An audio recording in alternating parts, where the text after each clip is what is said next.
Ring সিনেমার এই item গানে দুই প্রজন্মের দুই শিল্পী বন্ধুরা রয়েছি এলিন আপনাদের সাথে।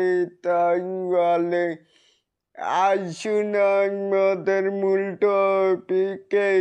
এখানেই মেকাই স্টার শাকিব খানের প্রিন্স সিনেমার এই আইটেম গানে দুই প্রজন্মের কণ্ঠশিল্পী মিলন তামাকাই আছে।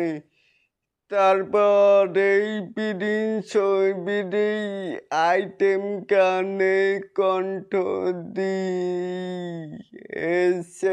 প্রীতম হাসান ও লিজেন্ডারি জুনা লালা।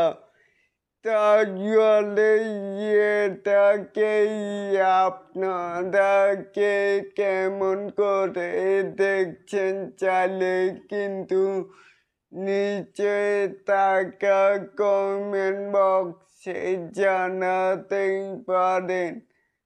আর এরকম আরও নিত্য নতুন মেকাই স্টার শাকিব খানের আপডেট পাওয়ার জন্য অবশ্যই চ্যানেলটিকে সাবস্ক্রাইব করবেন and বেল বাটনটিকে বাজিয়ে দিবেন। আল্লাহ হাফেজ।